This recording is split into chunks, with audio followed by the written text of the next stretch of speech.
बिस्मिल्लाहिर्रहमानिर्रहीम। अस्सलाम वालेकुम friend, welcome back to my channel. कैसे हैं आप सब? उम्मीद है कि आप सब खैरियत से होंगे। मेरी दुआ है मेरे तमाम सब्सक्राइबर, प्यारे प्यारे सब्सक्राइबर, अल्लाह ताला की करम से सब खैरियत से हों। अल्लाह ताला आप सबको अपने अपने घरों में खुश खुरम रखे और सेहत तंदुरुस्ती वाली ज़िंदगी अता फ़रमाए। आमीन सुम्मा आमीन। मैं भी अल्लाह ताला के फजल करम से आप लोगों की दुआओं से सही हूँ, खैरियत से हूँ। या मैं सुबह सुबह नाश्ता बना रही हूँ। नाश्ते में मैंने बनाया है पराठा। इसमें मैं कोई भी घी या तेल नहीं डालती और मैंने बिल्कुल कबाब तलने में भी बिल्कुल थोड़ा सा तेल डाला था और उसे कबाब तल लिया था। या मैंने अपनी बनाई है चाय और पराठा और कबाब के साथ मैंने चाय पी है।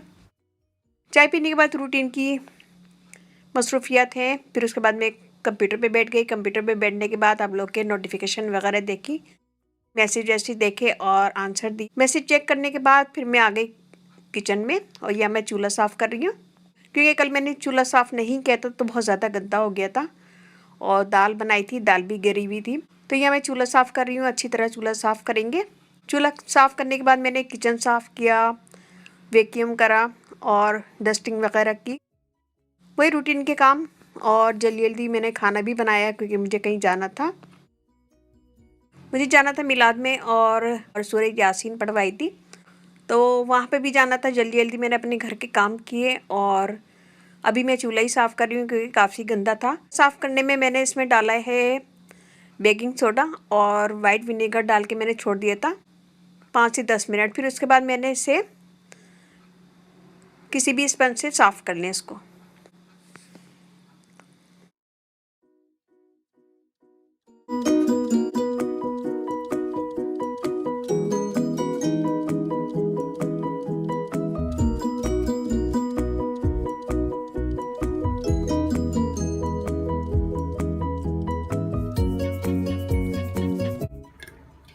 और यहाँ मैंने गोश्त भिगो के रखा है।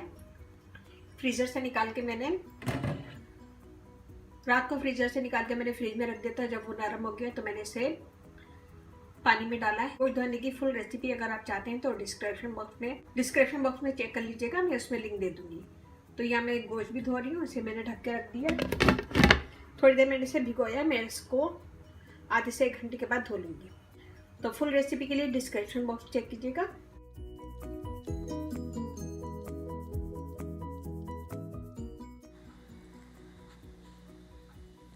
ये देखिए हमारा चूल्हा साफ़ हो गया है। अब हम इस पे जाली लगा देंगे।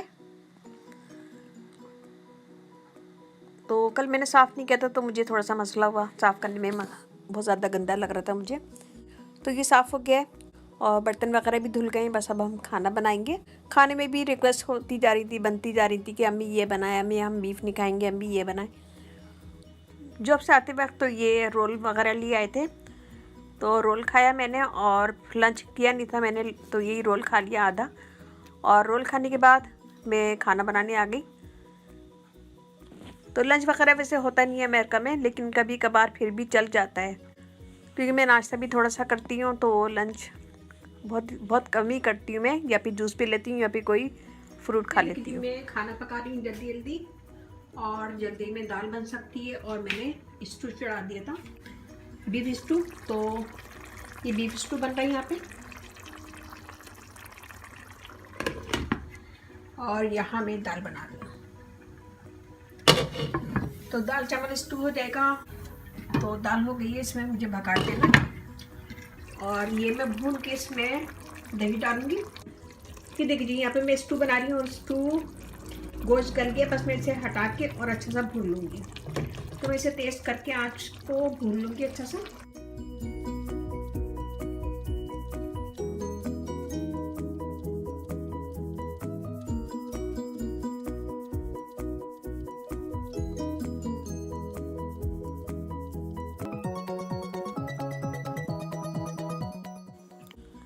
ये मैं इसे अच्छा सा भून लूँगी। भूनने के बाद मैं चूल्हा बंद कर दूँगी और इसे ठंडा कर लूँगी। जब ठंडा हो जाएगा तो फिर मैं इसमें दही डालूँगी। अगर मैं अभी डाल दूँगी तो दही फट जाएगा और सालन हमारा बेकार हो जाएगा। तो ये मैंने भून लिया। भूनने के बाद मैंने चूल्हा बंद कर दिया। यहाँ पे मैं दही को फेंट लूँगी।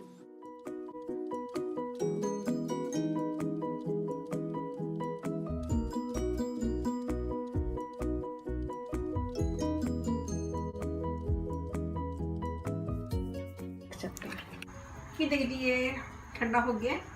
अब मैं इसमें डाल दूँगी दही को फेंट लिया अच्छा सा। ये दही डाल दिया, अच्छी तरह मिक्स करेंगे। मिक्स करने के बाद फिर हम इसे फिर चूल्हा खोलेंगे। तो अभी मैं मिक्स करूँगी।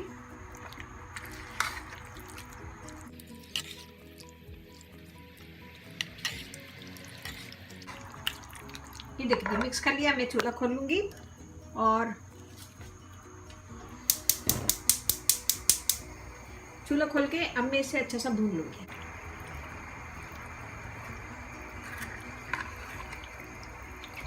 ये देखिए हमारा स्टू रेडी हो गया। ये हमने अच्छा सा भून लिया और मैंने इतना ऑयल नहीं डाला है, कम डाला ऑयल। आम खानों में, घर के खानों में ऑयल कम से कम डालें तो ज़्यादा अच्छा है। और मैं इसे बंद कर दूँगी और 2 मिनट मैं इसे दम पे रखूँगी। फिर उसके बाद ये रेडी हो जाएगी। उसे बीफ वगैरह पसंद नहीं है तो उसके लिए मैंने कबाब निकाल लिए। चिकन रेशा कबाब मैंने यहाँ बनाए। और अगर इसकी रेसिपी चाहिए तो वो भी आपको डिस्क्रिप्शन बॉक्स में मिल जाएगी। स्टू की भी मिल जाएगी और इसकी भी मिल जाएगी, तो प्लीज़ डिस्क्रिप्शन बॉक्स ज़रूर चेक किया करें। तो ये भी बहुत मज़े के रेशा कबाब थी, चिकन रेशा कबाब। स्टू हमारा रेडी है और दाल भी हमारी रेडी है। मैं इसे बस थोड़ा सा मिक्स करूँगी, पानी डालूँगी और इसे बघार लगा दूँगी। तो हमारा खाना हो गया रेडी। तो ये हमारे कबाब भी रेडी हो गए। कबाब भी मैंने थोड़े से तेल में फ्राई कर लिए हैं। और तेल में अगर आप ऑलिव ऑयल यूज़ करें तो ज़्यादा अच्छा है। थोड़ा सा लगता है ऑलिव ऑयल यूज़ करें और उसको अच्छी तरह फ्राई करके निकाल लें। चिकन रेशा कबाब बहुत मज़ेदार हैं, बच्चों को बहुत पसंद आते हैं, तो ज़रूर इसकी रेसिपी एक दफ़ा ट्राई कीजिएगा। यह मैं बना रही हूँ अपनी स्किन के लिए, अपने फेस के लिए एक सीरम जो स्किन को टाइट भी करेगा, जो स्किन को फेयर करेगा, ग्लो देगा, टाइट करेगा और एक्नी के निशान वगैरह ख़त्म हो जाएंगे। पिगमेंटेशन वगैरह भी इससे ख़त्म हो जाएगी। ठीक है, और बहुत आसान तरीके से मैं बनाऊंगी और सारी चीज़ें आपके घर में मौजूद होंगी। सर्दियाँ शुरू होने वाली है और हमारी स्किन अजीब सी हो जाती है, काली होने लगती है, क्योंकि हम कोल्ड क्रीम वगैरह, लोशन वगैरह बहुत ज़्यादा यूज़ करते हैं। और रेमेडी से आपकी स्किन भी अच्छी रहेगी और स्किन काली भी नहीं होगी। अगर आपकी स्किन डार्क होती है सर्दियों में तो डार्क होना भी ख़त्म हो जाएगी। तो यहाँ मैंने लिया बिल्कुल थोड़ा सा मिल्क, इसमें मैं डालूंगी शहद। या मैंने हाफ टी स्पून मिल्क लिया है, इसमें मैं 1 टेबल स्पून शहद डालूंगी। शहद हमें ज़्यादा डालना है।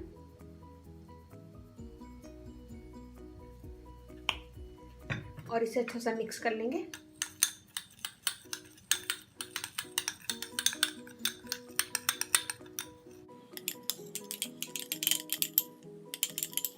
कोई भी कॉटन से हम इसको अपने पूरे अच्छी तरह फेस पे लगाएंगे और स्किन को ऊपर की साइड पे करेंगे ताकि हमारी स्किन ऊपर जाए और फाइन लाइंस वगैरह भी ख़त्म होंगी, स्किन टाइट होगी, ग्लो करेगी। तो ये रेमेडी आप दिन में किसी भी वक्त लगा सकते हैं। लगाएं, अच्छा सा मसाज करें कॉटन बॉल से ही, तकरीबन 1 मिनट मसाज करें इससे। ये देखिए जी हमने लगा लिया अच्छा सा।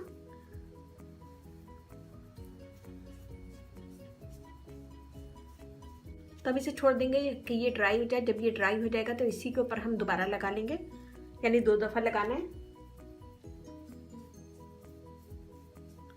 2 दफ़ा लगाएं और इसका मसाज करें। मसाज करने के बाद इसे छोड़ दें 15 से 20 मिनट कि ये ड्राई हो जाए। मैं यहाँ से छोड़ दी 15 से 20 मिनट के लिए। मैंने स्किन को धो लिया है और हाथ एकदम साफ लग रहा है और फाइन लाइंस वगैरह भी रिमूव हो जाएंगी इसके मुसलसल इस्तेमाल। मैं कहीं पे भी जाती हूँ तो ये मास्क ज़रूर लगाती हूँ और इससे स्किन टाइट भी होती है, अच्छी लगती है और फाइन लाइंस वगैरह भी पड़ना ख़त्म हो जाती है। तो इसको आप अपनी एज के हिसाब से 30 से ऊपर हैं आप तो इसे यूज़ करना शुरू कर दें। इससे पहले कि आपकी स्किन पे दाग धब्बे और ज़्यादा हो, पिगमेंटेशन पड़ना शुरू हो जाए और फाइन लाइंस पड़ना शुरू हो जाए, तो इस रेमेडी को दिन में 1 दफ़ा ज़रूर यूज़ कर लिया करें। तो घर का काम किया और खाना वाना पकाया। खाना पकाने के बाद मैंने अपने फेस पे मास्क लगाया, रेडी हुई और अब हम निकल गए हैं अपनी फ्रेंड की तरफ जिनके घर में मिलाद है, वहाँ जा रहे हैं। और उनके घर में सबसे पहले सूरह यासीन पढ़वाई, फिर उसके बाद मिलाद हुआ, लेकिन मैं सॉरी वीडियो नहीं बना पाई वहाँ पे। तो वहाँ पे बैठे मिलाद पढ़ा सबने, नाते पढ़ी, मिलाद पढ़ा और फिर उसके बाद हम लोगों ने खाना वाना खाया। खाने में भी काफ़ी चीज़ें बनाई थी उन्होंने। छोले थे और चिकन थी, कच्चे गोश्त की बिरयानी थी और बघारे बैगन और सलाद, रायता और खीर बनाई थी उन्होंने। तो खाना बहुत मज़ेदार था, अच्छा था। तो सब ने खाना एंजॉय किया, फिर उसके बाद बैठे बातें बातें की, फिर उसके बाद हम अपने घर आ गए। बस ये था आज का ब्लॉग। उम्मीद है कि आपको पसंद आया होगा। पसंद आए तो अपनी फैमिली फ्रेंड में शेयर कीजिएगा, लाइक कीजिएगा, कमेंट दीजिएगा। मेरा इंस्टाग्राम है, उसे भी फॉलो कीजिएगा, देसी अमेरिकन मॉम व्लॉग। और उसका लिंक मैं डिस्क्रिप्शन बॉक्स में दे दूँगी, फेसबुक का लिंक भी डिस्क्रिप्शन बॉक्स में दे दूँगी। और जो भी मैंने रेसिपी बनाई है उसका लिंक भी आपको डिस्क्रिप्शन बॉक्स में मिल जाएगा। तो अब हम निकल गए घर की तरफ। तो उम्मीद करती हूँ कि आपको वीडियो पसंद आएगी। पसंद आए तो अपनी फैमिली फ्रेंड में शेयर कीजिएगा, लाइक करना बिल्कुल नहीं भूलिएगा और कमेंट्स भी कर दीजिएगा। इसके साथ ही इजाज़त दीजिए। इंशाल्लाह बहुत जल्दी नया व्लॉग लेकर आऊँगी। अपने घर वालों का, अपने पेरेंट्स का बहुत ज़्यादा ख्याल रखिएगा, दुआओं में याद रखिएगा। अल्लाह हाफिज़।